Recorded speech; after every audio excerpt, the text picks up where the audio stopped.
Les Seychelles ont lancé la première campagne de vaccination de masse contre la Covid-19, le premier en Afrique.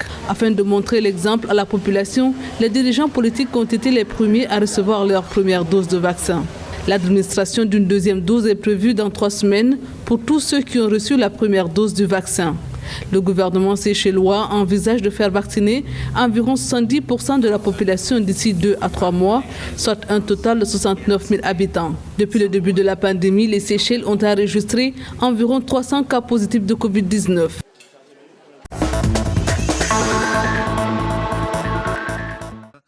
Face à la résurgence de la pandémie dans le monde et à la mutation du virus, les autorités gabonaises affûtent leur stratégie.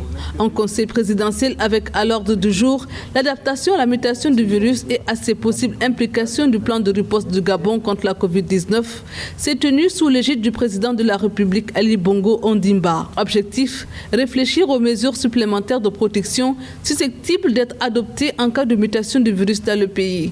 La pandémie est aujourd'hui sous contrôle selon les autorités, avec 122 cas actifs au 6 janvier 2021 pour un taux de guérison estimé à plus de 98%.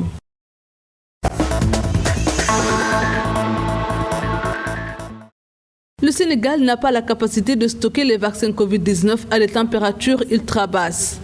Le pays opte donc pour des flacons pouvant être conservés plus longtemps sous une réfrigération ordinaire, selon Ousseynou Badiane, responsable du programme de vaccination. Le Sénégal ne pourrait donc conserver que les vaccins développés par AstraZeneca et l'Université d'Oxford par la Chine ou la Russie à long terme. Les vaccins Moderna et Pfizer ne sont pas à envisager à moins d'engager des moyens logistiques énormes. Le pays compte à ce jour 28 000 cas positifs, dont 18 128 guéris, 459 décès et 2 412 sous traitement.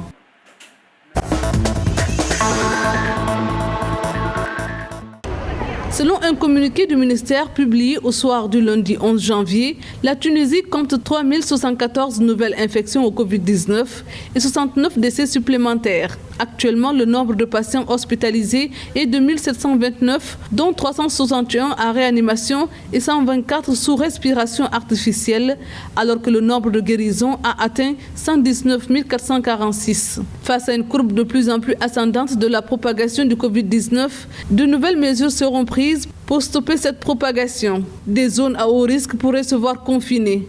Les hôpitaux sont au bord de l'asphyxie, incapables de recevoir davantage de patients.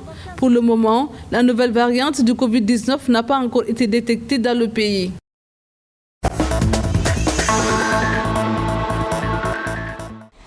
Le ministère marocain de la Santé a annoncé qu'une opération de dépistage de Covid-19 sera effectuée parmi 30 000 collégiens et lycéens dans 6 régions du royaume. L'objectif est d'estimer le niveau de circulation du virus dans la population de moins de 18 ans et de caractériser génétiquement les variants. Une décision qui fait suite à l'apparition de nouveaux variants du virus caractérisés par une plus forte transmission dans la jeunesse. Lundi 11 janvier 2021, le Maroc a enregistré 456 nouveaux cas confirmés au coronavirus, 24 décès et 1110 guérisons. A signaler qu'aucun cas de nouveau variant de Covid-19 n'a été détecté au Maroc.